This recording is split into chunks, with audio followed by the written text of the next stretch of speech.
Ladies and gentlemen, Streaker Sports here again. We got a preview for you, but first, you'll probably hear this around Thanksgiving, so just from us to you, happy Thanksgiving. Eat a lot of food.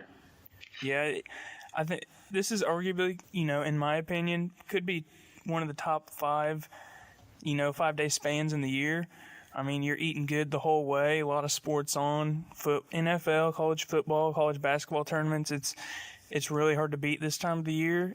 Plus, you're with friends, family, a lot of good food. Unless you hate your family and they're really bad cooks. I mean, then, yeah, that's possible, but I think B-Dubs is always open, so. Well, yeah, some people, for their Thanksgiving, they'll eat it like KFC or something. I don't have a problem with that. I like KFC. Then honestly, I'll tell you what, if the food's bad and you hate your family, just get you a handle of something, sit down, watching football, you'll be all right. Speaking of football, we got a loaded game. Oh, I thought you were going to say speaking of handles. Speaking of football, we got a loaded Thanksgiving Day slate. Let's take a peek at that. First up, we got Lions-Bears. Bears are favored by 3. The over-under set at 44.5. Mitch Trubisky. Is he officially out? Have they ruled him out? They said that I think he's in between like questionable and out. So yeah. I think it's pretty clear that I think Chase Daniel is going to get the start. Mm-hmm. So, I mean, like you said in the previous episode, he's had some experience with Nagy's offense. That plays a part in it. I feel like he could do okay with it since he's got experience in it, and the Bears' defense is a good thing to lean on for him. Yeah. Mm-hmm. And the Lions' offense, their offensive lines had a lot of trouble giving up sacks and whatnot. Yeah, I think it'd be close. I'm leaning towards the Bears, but I could see the Lions squeezing past them just barely, maybe by 3. Well, the Bears are coming off, or the Lions are coming off that hot last week. Feeling pretty good. Yeah, they're. I mean, not that like we said, not that the Panthers have won really any away games, but I still think it's probably they're 4-6 now, so they may have a little bit of momentum going forward. Yeah. Lions are coming in hot off of Panthers win. Bears just beat the Vikings. I think it could be close, especially with Chase Daniel starting. Lions squeeze throw them off a little bit. Yeah, Lions squeeze pass if they avoid sacks. Otherwise, I think the Bears win just primarily because their defense is probably the best in the league so far. Mm-hmm. Yeah, I've got the Bears going. I think the Bears are going to do a little more than +3. I guess, they'll be the spread. But I think they're going to win by more than 3. I think they win by a touchdown. I could see the Bears win by a touchdown or Lions by a field goal, anywhere within that range being possible. Mm-hmm. Yeah, I got the Bears in this one. Mm-hmm. I'll lean that way with you. I'll join you on that pick. Hey, we're gonna start out agreeing. Let's see how it goes. All right, let's see how the next one goes. Redskins, Cowboys. Cowboys favored by 7. Over/unders at 40.5. Colt McCoy is going to be starting for the Redskins because Alex Smith's leg is just broken in many places. But the Redskins, something we didn't talk about last episode, they picked up Dirty Mark Sanchez, so he'll be back in Colt McCoy. Oh, yeah. I forgot. We didn't talk about that, did we? So we got Dirty Sanchez backing him up. It's a short week for Colt McCoy to get ready for the Cowboys. In the end, I like the Cowboys in a close one. Redskins, they have that sneaky good defense. I don't think it's enough to stop Zeke and Dak, and I think this game we could actually see Amari Cooper put in a good performance. Yeah, I think they should definitely use him. A little thing, if you guys don't know, they are battling for first place in the NFC East. So a big game for both teams there right now. Another fun fact I did not throw in a second ago, I want to throw it in since it is Thanksgiving time. The Lions have 37 wins on Thanksgiving, making that the most in NFL history. So that's your Thanksgiving fun fact on football there that I forgot to throw in when we were talking about them. It feels like they play every I definitely Thanksgiving, agree with you, Clark. I think the Cowboys can do this. They got Zeke, which is really helps them out on their rushing. And Amari Cooper, if they put him to good use, I think he could benefit the team to push him for a win. Yeah, I'm kind of doubting the Redskins. What was that? I'm kind of doubting the Redskins secondary in this one. So I think we'll see maybe close to 100 yards from Cooper. Yeah, I think he targeted him. He's a capable individual by far. I think they're both pretty equally ranked teams coming down to offense, defense, and passing. But rushing really helps out the Cowboys with Zeke. So I'm going to give it to the Cowboys, probably by about a touchdown. Yeah, I got a close one, plus Cowboys are at home, so that gives them maybe 3 points. So I got them anywhere within like maybe 3 to 10 points. Mm-hmm. Yeah, that sounds like a fair range. So I think the over-under, though, is going to be a close one here, though. 40 points. I could see them both, putting up 21 points or something around there. So yeah, it's definitely something to watch. I would not take a bet on that one. Mm-hmm. And then final game, Thanksgiving Day. I know you'll be tuning into this one, McAdams. Falcons Saints. Saints are favored by quite surprising 13.5. Mm-hmm. Over under set at 60.5. That's a pretty big number. I mean, the Rams Chiefs game was set at I think 63.5. So this is just expected to be 3 points less. I got a good prediction for this one. I think there's going to be more than 700 passing yards combined between them. It always is. You have to look at this game almost every time, and it's always a throwout between this. The first game I think this year was 10 touchdowns total throwing, between Breeze and Ryan. So it's always a shootout here with passing yards. Yeah, Saints defense has gotten better since their last meeting. The Falcons defense, I think it's probably gotten worse since the last meeting. I can see it going like Breeze maybe 400 yards, Matt Ryan 300 yards. But in the end, I got the Saints winning. I could see the Falcons possibly covering, though, losing by less than 14.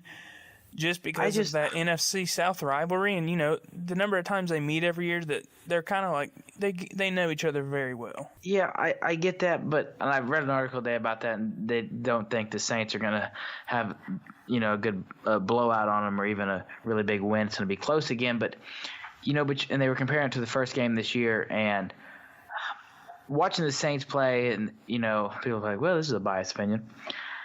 They've gotten a lot better from the first game now. Offensively, they are a well-oiled machine. And they've had that capability since the first of the season, and it's only gotten better with, Mark Ingram coming back. But then you got to look at their defense seems to be playing better and better every game. So I think they're going to make more stops against the Falcons. And like we said, even last week, the Falcons seem to be on a little bit of a slide downhill here. So I'm taking the Saints are going to win by at least 2 touchdowns. Yeah, last week I think they were favored against the Eagles by 9 maybe, and I thought that was a pretty big number to be betting against, but looking back, that they got that really easy. So I could see them, possibly beating this spread too now. Yeah, whether it could be a trap game, like we said, every game seems like a trap game to them, but it seems like every game they come out with the same momentum, full speed ahead. We're here to win, and we're here to win big. Sean Payton is calling the plays. He's making those plays. They're going for it, and they're getting the first down. They're moving the ball, and they're controlling the ball for the majority of the game. So I've got a big win on them here against the Falcons. I think Matt Ryan's going to go out and throw, so that's not, I don't think, going to be an issue if you've got him on your fantasy team, but I think they're going to outplay him. Yeah, what do you think about the over-under on this game? 60.5 is a pretty big number. I don't know. My part that I'm stuck on is how much are the Saints going to throw for, like how many touchdowns are they going to get, but how well the Saints defense is going to play against the Falcons. Is it going to be a shootout again? I could see the Saints putting up 40 points, and I could see the Falcons putting up 30, but I'm just not sure. I'm going to go over would be my bet. Yeah, I could see it somehow being like 40-something to 20-something. Maybe the Falcons will get some points in garbage time, so I would take the over on that. Not really. It's a tricky game because the Saints defense, in my opinion, has been coming out. And they are playing better. They're clearly playing better than they did at the beginning of the season. So we'll really have to see. But I don't think – but there's no doubt in my mind the Saints are going to take this game pretty easily.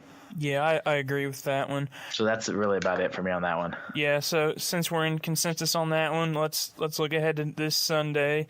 First game we got Giants-Eagles. Eagles are favored by 6, over-under sitting around 46 points. I'm really surprised by this line. Eagles by 6, I disagree with that heavily. I think Eli's been very impressive lately. I think him versus the Eagles secondary is a huge mismatch in his favor because of the role he's been on. I don't think he's throwing touchdown. I think he's thrown maybe 5 touchdowns, no interceptions recently. Saquon, he's almost guaranteed to go for 100-plus because Zeke ran the ball easily against the Eagles' defense. I don't think they've gotten a whole lot better since then, so Saquon's going to get his touches. In the end, I think the Giants win by, I would say, 7 to 10 points. Relatively close, but not that close. Yeah, I think it's going to be a close game. I know we talked about this before, and like me saying it can't just be the Carson Wentz show. But looking at the game itself, you've got two, equally balanced quarterbacks really this year. Wentz, 69.5%, 2,300 yards, 15 touchdowns, 6 interceptions. And then you've got Eli Manning, 68%, almost 69, 2,700 yards, 13 touchdowns, 6 interceptions. So right there, the quarterbacks are coming in about the same. But I think Barkley is going to play a big role for the Giants in this game. I think it's going to be a close game, but I'll take the Giants, but I can see it being by a field goal because, with Tate and Ertz, that is their two weapons there really for the Eagles. So I think it's going to be a close game between them. Yeah, I could see it. I think it's going to be close either way. But I think we both agree Giants are kind of the underdogs here, so I like them as underdogs, though, so I'm going to take them in this game. So next up, we got Jaguars-Bills. Jaguars are favored by 3. Over-unders at around 37.5. For this one, the Jaguars, they have to go to Buffalo. It's pretty cold in Buffalo this time of the year. They could be impacted by that. But the Bills are in a bad spot, primarily because they cut Nathan Peterman. I think that really screwed them over. An interesting stat on Nathan Peterman, by the way, I saw that I think he could have, for all of his career passing attempts, he could have just spiked the ball into the ground every play and ended up with a better, I think, QBR than what he did. Well, that's an interesting statement. Yeah, so moving on, I don't think the Jaguars, I think I like them a lot in this game. They really impressed me last week against the Steelers, showed that because I kind of thought they were maybe just going to coast to the end of the year and just try to get a good draft pick. But last week they showed that they aren't completely done by hanging in there with the Steelers, and because of that, I got the Jaguars by 7+ this week. Yeah, honestly, I don't know how good of a game it's going to be between the two teams. We'll see. Blake Bortles is definitely the better quarterback out of the two here and running his offense. So I think that'll play a bigger part in it. But the part that gets me is the over-under. I'm not sure where to go with it at 37.5. If it's going to be over-under. But I will take the Jags. I'll take them by a touchdown this week. And I don't know. I just don't think it's going to be a very good game. No, I don't think it's going to be a great game to watch either, but it's football, so somebody's going to watch it. That is true. Alrighty, so moving on. Next, we got Seahawks-Panthers. Panthers at home, favored by 3.5. Over-unders at 47.5 right now. In my opinion, this is kind of like my game of the week because I think this will probably be one of the more competitive games we'll see this week. Panthers, they're 5-0 at home. I haven't won a game on the road. In the end, I kind of like their defense a little more than Seattle's, I would say, because I think their defense stands a better chance of stopping Seattle's run than Seattle's defense stopping the Panthers' offense. So I got the Panthers. It's going to be a close one. Panthers in a dogfight. I'm not necessarily saying that they'll cover by winning by 4 or more. It could just be a field goal, but I think they'll end up coming out on top. Yeah, I think the Panthers here, they've lost their road games. I think they won one. They could have won one, but yeah, they're 1-4. Yeah, but they're undefeated at home so far. Yeah, so they're undefeated at home, which is going to help them out, and I think they have a sense of, we probably should win some games here. Seattle defense, I think, is going to put up a hell of a fight though. So definitely going to be the game of the week for them. So it's interesting to see how they all do. But I also this week have the Panthers. I think they're gonna beat the spread here and go for at least a touchdown for the win by at least 7. So yeah, and this could be a future wild card game scenario that we see too, because they're both sitting, I think, in the 5th and 6th spots right now. I believe so. So yeah, I got a loop in here. Yeah. Yeah, because if the season ended today, this is a wild card matchup we would see. So that's going to be interesting too if that plays out that way because they've already seen each other again. So making another probably a good wild card game come later in the season. Yeah, so it's definitely a game to watch this week. But moving on, we got Raiders-Ravens. Ravens favored by 10.5. Over-unders at 43. So another pretty big spread there. Yeah, but this time the Raiders are, I would say they're horrible against the run. That's putting it easy. Putting it, not trying to hurt any feelings, but they're horrible. They're not good. No. But so this means that Lamar won't have to throw a lot. We saw him run quite a bit on Sunday. But I could see Harbaugh setting up some pass plays for him, just because, like, today I saw Harbaugh in a press conference get pretty heated about people asking about Lamar and if he's actually a good throwing quarterback. So I could see him setting up some passing plays for him, maybe getting some on film so other teams know, like, he can throw the ball too. But I think they definitely should go to that. Even just, I think they're going to have the run game down. They're going to have that advantage. So I think, like I said it for the review. I forget who I was talking about, but getting some throws in there, one, to get him some game time throwing practice, while then they can still, if they have to push it on a second long or third and short or something, they can run the ball as well. But also, like you said, get it on film, show that he has the capability of moving the ball down the field while throwing the ball. Yeah, so they'll try to get some film on him just to show other teams that he's a threat throwing the ball as well as running it. But in the end, I got the Ravens. I would say by around anywhere from 13 to 20. The only thing I can say is that if they don't use him a lot for throwing, the opposite reason for that would to not show other teams, how he throws, if they're confident with him in practice and stuff, and try to get the teams to bring a run-heavy defense against them, and then try to air the ball out and get some plays in the air. That would be the only other strategic thing to do in that situation. Yeah, I can see them doing that too, but I feel like they're going to do this probably just so he can get some, like, actual experience against other teams, not just their scout team per se. Oh, absolutely. You're going to want to get that game time, under pressure. Let's get the first down kind of practice. Mm-hmm. Yeah. So next one, we got 49ers, Buccaneers. Buccaneers favored by 3.5. Over-under set at 55. I think Jameis is starting this time. So it seems like they're always flipping back and forth between Jameis and Fitzgerald. Whoever got benched at the end of last game isn't starting, it seems like. Until somebody throws some interceptions and then, get out of the game. Yeah, so the 49ers secondary, when I watched them against Eli and the Giants, I think that they got torched. So I could see Jameis, all right, this is just a prediction. I'm not saying this is going to happen. Jameis comes in, throws a few picks. Fitzgerald comes in, torches them. But I like the Bucs to win and cover in that scenario. Yeah, I could see that. Speaking of the QBs and interceptions there, Buccaneers starting QBs, 2+ interceptions in 6 straight games. So they're on a roll here for interceptions. True. But, Winston may come out and be like, I don't want to get benched here. Let me try to have a good game. And he may have a good game against the 49ers, but I can definitely agree that there's a possibility that he's going to go out and throw 4 interceptions. Because clearly they let him throw more interceptions before they take him out than they do Fitzmagic. But it seems like when Fitzmagic comes off that bench, he is ready to go. Yeah. So maybe it's a charge up. Maybe he powers up.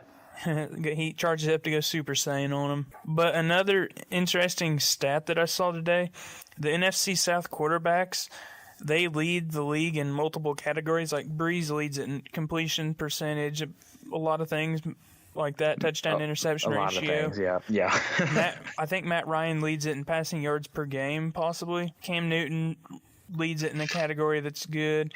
But then you got the Buccaneers that lead the league in interception percentage.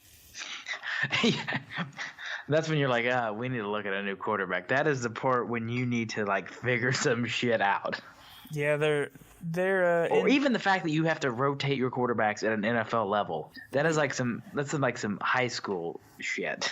I don't even see it a lot at the high school level, honestly. Like, you rotating your quarterbacks every couple of games, somebody fucks up because they don't know the fucking play. That is what you're looking at.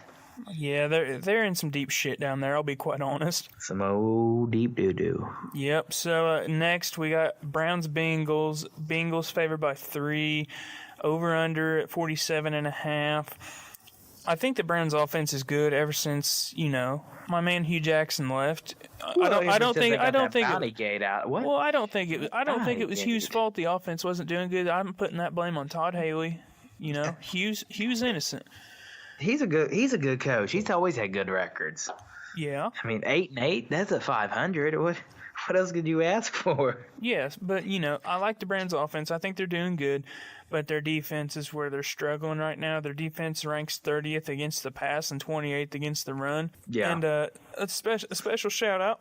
Guess who's going to be on the opposite sideline of the Browns this week? Who's that? Hugh Jackson. What? Yep, the Bengals hired him as, I think, assistant to the head coach. Was this suicide? I don't know. What part of this sounded like a good? This sounds like the. But Hugh Jackson's going to be able to tell them everything the Browns are going to do, and for that reason, I like the Bengals close.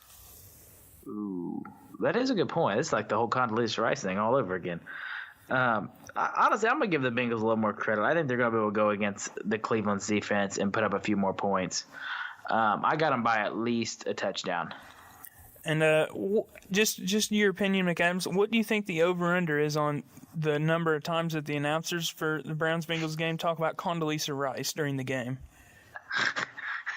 I got the over-under. It depends if set about Booger's riding around 4.5. that stupid little car. What? It depends if Booger's riding around that stupid ass little car. No, this is a Sunday, I think Sunday afternoon game, so Booger won't be mobile that time. He's probably at home taking some notes, getting ready for Monday Night Football. That is true. That is, yeah. I don't know. I'm sure it's going to be brought up a lot. Yeah, it's going to be brought up an annoying amount. To a point where I probably mute the TV and watch the game. I probably won't. I'm sure there's a lot better games to watch at this time slot, so I'll probably be watching other games, but I might flip over just to hear their input on Condoleezza Rice. All right, moving on. Moving on, we got Patriots-Jets. Patriots favored by 10.5. Over-unders at 46. This isn't even a debate. You got Tom Brady versus either Darnold or McCown, and What do you mean? Darnold's a good quarter. Okay, never mind. Yeah, I'm gonna try to argue that. Yeah, it's not a debate. I got the Patriots rolling big. Even they'll cover the spread easily. Oh yeah, when I was looking at this, I didn't have much to, write down. But this is not going to be I don't think, an issue for the Patriots. And if it is, there is a problem. Belichick and Brady are going to, outcoach, outplay this game from the beginning of the game, ball handling, everything. Whether or not they've had some bad games and they've been struggling, this is not their level of struggling. No, this is just ugly now. This is dirty. It's going to be ugly out there on Sunday. I'll just say that much. Somebody forgot to wipe their ass. Kind of dirty. That kind of dirty? That's that's special kind of dirty right there. But moving on from ass wiping, next we got Cardinals-Chargers. Chargers favored by 12.5. Over-unders around 45.5. Both these teams are coming off disappointing losses. Cardinals to the Raiders, but I don't know how disappointing that is because, they locked up the first overall draft pick pretty much by losing that game. Chargers coming off a 1-point loss to the Broncos. I'll take the Chargers to win in this one, but I'm not completely sure if they'll cover the 12.5 point spread. I could see them winning by maybe a touchdown I'm thinking a touchdown, maybe a field goal. Yeah, a lot of the Chargers games overall, they're looking really close, looking at the trend that they have. So I could see them winning by a field goal or touchdown. I don't think they're going to beat the spread. No, they will not beat the spread. They may win by 10. I think their defense is going to play well against Cardinals. I think that's going to be a good fantasy put in. If you don't have anybody, if you have Chargers defense, I think it's going to be a good week for them. But beating the spread is not going to happen. I don't think they're going. I think they're going to go under on the over/under as well. Yeah, I could definitely see that too. So next we got Steelers-Broncos. Steelers favored by 3 in Denver. Over/under at 46.5. Broncos are coming off a big win over the Chargers, like we just said. It may be a 1-point win, but that's a big win for them. And then you got Big Ben, all right? Big Ben's going to Denver. And, Big Ben's getting up there in age, so he might be going through a midlife crisis, all right? This is just a scenario. I'm not saying it's going to happen. He may partake in the devil's lettuce. The devil's lettuce. Yes, he may partake in the devil's lettuce and maybe get a little high, And, well, you look at this, in this game, Big Ben's going to get out there. But you got Keenum, and he's looking to break his touchdown to interception ratio. He's looking to throw just as many interceptions as possibly as his touchdowns. He's rocking 11 touchdowns and 10 interceptions. Yeah. Keenum's So they are at home. They are at home. No, he's not doing hot at all. That's a bad ratio. Yeah, but in the end, I think the Broncos could possibly win this, partially because of the Big Ben thing. I'm not going off that. I've definitely got the Steelers in this game. I got them by at least a touchdown. Okay. End of story. But just think all right, so say Big Ben doesn't willingly smoke. What if, it's legal there? It's Thanksgiving weekend. They're all token up. Big Ben gets a contact high, throws maybe 3 or 4 picks. Maybe that happened last week in Jacksonville too. I'm not sure. I'm over this. Moving on. All right, we'll move on. I got Broncos winning a close one. But moving on, we got Dolphins, Colts. Colts favored by 9.5. That's a little surprising to me, but looking at their dominant performance last weekend, I can see why that number is so high now. But the over-under's at 51. But right now, the Colts are rolling. I like the Colts in this one, but, it's been 5 games now that their offensive line hasn't given up a sack. I think it's been over 200 snaps. So, but their starting center, Ryan Kelly's out in this one. So I think because of that, they'll probably give up a sack in this one, so that streak will come to an end. But in the end, I like the Colts by around 7 to 10, somewhere in that range. Yeah, I think definitely it's amazing how well the Colts offensive line is meshed together. But I think they're going to I could see them trying to go another game without a sack. Honestly, I could. I think they've meshed together. I think they'll run this offense a little different. They'll try to make some pickups on that, get the double teams where they can. And with the Dolphins the way they're playing, I've got the Colts by at least 10. The only reason I think that I'm not getting carried away because I always say, the Colts will figure out a way to fuck this up. But I could see them meshing together, doing some pickups, and running this just a little bit different to try to keep Andrew Luck from getting his 965 sack. Yeah, the only thing that worries me about this is they're starting centers out, and that's kind of like the leader of the offensive line group, That's what I'm saying, though. I know he's out, so that's what I'm saying. I think they're going to mesh together and try to get some pickups where they can, double team where they can, and try to pick up. But the Dolphins could bring some blitzes, but they may have to get some fast plays to get that ball out of there and keep him from getting annihilated. As many times he's been hit, it's like, it's kind of like running over a dead baby. You can only do it so many times. Whoa. But I think, the Dolphins are definitely going to bring the blitz. I mean, you've seen what happens when Luck doesn't get sacked in a game. Colts have won their last 5 games, right? So they're going to have to try to get pressure on him because if they don't, he's just going to pick you apart, and the Colts are going to walk away with a win. So, Dolphins are definitely going to bring the blitz on this one. But in the end, I like Colts by, 7 to 10 somewhere, possibly covering the spread. Amen. Yep. So Sunday. Hallelujah. Pass the biscuits. Yes. Amen. So Sunday night we got Packers-Vikings. Vikings favored by 3.5. We have the over/under at 47.5. I'm seriously doubting the Packers right now, but I know it's probably gonna come back to bite me in the ass. Doubting Aaron Rodgers, you know how that goes. Yeah, McCarthy is what I doubt. I just feel like he's out there to try to mess this up. What I'm saying is, I don't think McCarthy's winning these games. I think it's Aaron Rodgers that's winning these games. I'm not saying McCarthy's game plan is going to come bite me in the ass. I'm saying Aaron Rodgers is going to somehow do something crazy and make an insane play and, end up somehow beating me. Fair enough. Yeah, that's the only thing, though. But I could see, I know you hating on Kirk Cousins, but I could see him getting out there and doing a little stuff. That's why I have the Vikings winning. Some digs.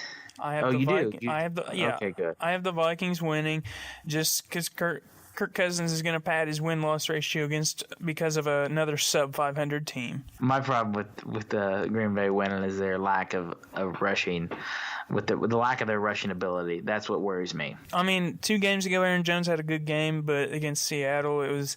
Yeah, you got all rock solid about that. I remember. Yep. Yeah. They're going morph into the Saints and type of thing, and he just doesn't do anything. But anyway, I was putting out hypotheses, and I guess it was proved wrong. It was proved wrong. I'll admit it. They're not going for the Saints look anymore. They're going for something completely different. That's probably All right, not as going long to as we work. got that covered. Yeah, very good. Alrighty. And for the final NFL game of the week, we got Titans-Texans, Monday Night Football. All right, McAdams, I'm going to tell you to prepare yourself because what I'm going to say is probably going to make you mad. All right, go for it. But according to the roller coaster theory, the Titans are going to lose. Yep, I know. So, but yeah, the Texans are on a 7-game win streak. Roller coaster theory, they went up 2 games, so they're going to have to go down 2 games. Titans lose this one. I got the Texans by 10 plus, potentially a blowout in Houston. Yeah, I think the Texans. I'm not so mad about your roller coaster theory this game. I think the Texans have the weapons to use to beat the Titans fairly easily. The Titans have had some good games this year, but I don't think there's a doubt that the Texans are going to easily win this game. Yeah, I think if they use Demaryius Thomas, unlike last game, so, F you guys. Oh, the Ricer's back and he's here. But honestly, the Texans, I think they have, Demaryius Thomas, I think they really should use, and last week he was targeted once, which is, for whatever their game plan was, is fine. But I think they have the ability to beat him with, Miller, Hopkins, Watson throwing to them. I think they can move past the Titans and their roller coaster theory, as you put it, easily. Yeah, I think Demaryius Thomas will. I could see him getting maybe 7 to 9 catches this week, but having a pretty good week overall. Yeah, I thought that last week too. That went well for me. Yeah. Yeah, I think Houston's got this one, and Tennessee's 5-5, so the roller coaster theory so far is looking pretty even. So. Yeah, I think it might have just become like a proven theory, not just a hypothesis I have. Yeah, I don't think that's how that works, Bob. Oh, well, I think it's pretty proven. That's what I'm gonna say that. Okay, sure enough. Anyways, Yep. So that's all the NFL previews for this week. Let's take a quick look at some of the big college football games for this week. This week is rivalry week. All these teams most likely hate each other at this point. So the first one we're going to look at, number 6 Oklahoma at number 13 West Virginia. Oklahoma is still favored by 2 on the road. The over-under on this game is at 85.5. That's a high over-under. Oh, I love it. It's just like the Chiefs-Rams game. If it's this high, you have to take it. Both these teams are guaranteed to put up 40-plus points, so this is free money. But if they put up 41 points, 42 points apiece, then you didn't get it. So, Clark, 40-plus does not make sense, Bob. They can't each put up 42 points apiece, though. That would end in a tie, and there's no ties. How many overtimes going to go to? Well, in college, it goes 2 overtimes. You can kick extra points, but in the third overtime, you have to start going for 2 every time until you have a winner. What if the game never ends? Well, it'll eventually end, or else, the universe will cease to exist, pretty much. Okay, fair enough. But yeah. Okay, 42 and 43? Yeah, at that point, you would hit the... You would lose. You would lose. Okay, so. But I think it's going to score more than that. That's what I'm saying. I understand. No, I think it's going to be definitely take the over on this one. It's going to go. They're going to get touchdowns, and that score's going to go up real quick. Mm-hmm. A lot riding on the line for each of these teams. If Oklahoma wins, that sets up a rematch with Texas for the Big 12 championship. And that would keep their playoff hopes alive. I'm not a big fan of that. But so in that scenario, I like West Virginia play spoiler. Will Greer have a fucking hell of a day, and they're going to come off with a victory in Morgantown. I would definitely agree with that. The moonshine will flow. I'll say that much. All right. All right, so next we got number 16 Washington at number 8 Washington State. Washington State's favored by 3. Over-unders at 48.5. I can't go against Mike Leach and the Washington State Cougars. I'm rolling with them heavy. Washington State's playoff hopes are still going to be alive. But, I've been looking at the over-under 48.5. I could see this game turn into a shootout, like possibly 40-something to 30-something, so that would kill the over. So I would maybe sprinkle a little moolah on that over. You know what I'm saying? Yeah, I know what you're saying. I'm not sure about the over-under, but I definitely got Washington State on this one. I think they're going to take it by at least a touchdown. Yeah, I think they'll definitely cover too. So you might run a little parlay, sprinkle a little that. I don't like sprinkling moolah on some possible shootouts. I love it. Nothing gets the blood flowing like throwing money on uncertain games. So moving on. It sounds a lot like strippers. I mean, technically, yes. But enough about strippers, because we know Tom Herman, he didn't do anything wrong. Hook 'em. So next, we got number 4 Michigan at... Wait, I'm not sure. I think it's at Michigan. So number 4 Michigan versus number 10 Ohio State. Michigan is favored by 5. Over-unders at 55.5. Ohio State's been skating on thin ice these last few weeks, playing these close games. Last week, beating Maryland by 1 in overtime. This week, that ice is going to break. Michigan's going to roll, and Urban Meyer will most likely have some medical problem. You know, the only thing I can think of here in this game when I was looking at this was that while they have been skating on thin ice, they're coming off that game last week, and unless the possibility of Urban Meyer just talking them and coaching them boys up where they come out a lot harder than they did last week and fix some of the big mistakes they made last week to help make that game a little closer. Did you see the pictures Ohio State put out today of what their scout team's wearing this week? They somehow secured Michigan jerseys and Michigan helmets for the scout team to wear, so Ohio State, I guess to get their hatred flowing early, you could say. There we go. Yeah, so I thought that was pretty cool, but in the end, I don't think it'll be worth it. I think Michigan will just win. So next we have number 7 LSU, number 22 Texas A&M. Texas A&M's favored in this one by 1.5. Over/unders at 47. I think this Texas A&M defense is underrated. I've watched them a few times this year. They've rather impressed me when I've watched them. I think it should be low scoring, so I would sprinkle a little money on that under 47 right there. But I can see LSU losing, but honestly, I could see it going either way. I don't think LSU's offense is still struggling a little bit. Texas A&M could force them to a few points, but it could go either way. I'm putting money on LSU just for the hatred of Texas A&M on my part. So I've got LSU taking this game. Okay, why do you hate Texas A&M? It's a long story we don't need to get into in this episode. All right, we'll bring that story to you a little bit later. So for our next one, we got number 3 Notre Dame at USC. Notre Dame's favored by 12. I could see this being a potential trap game if this was the USC that's usually playing, but this year's USC is it's having a lot of problems, so I think Notre Dame rolls. But in the end, you never know with these kind of rivalry games.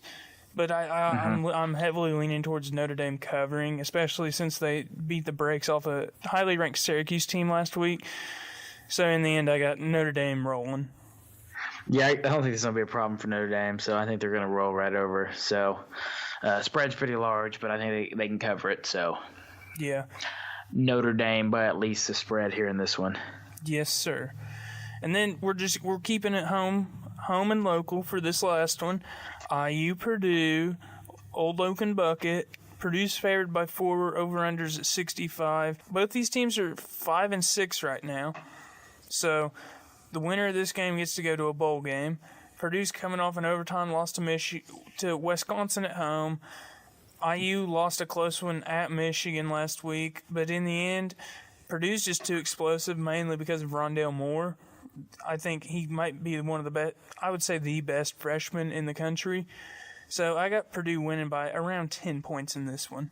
Yeah, I think it's going to definitely be a good game. Personally, I hope IU pulls this game out and wins.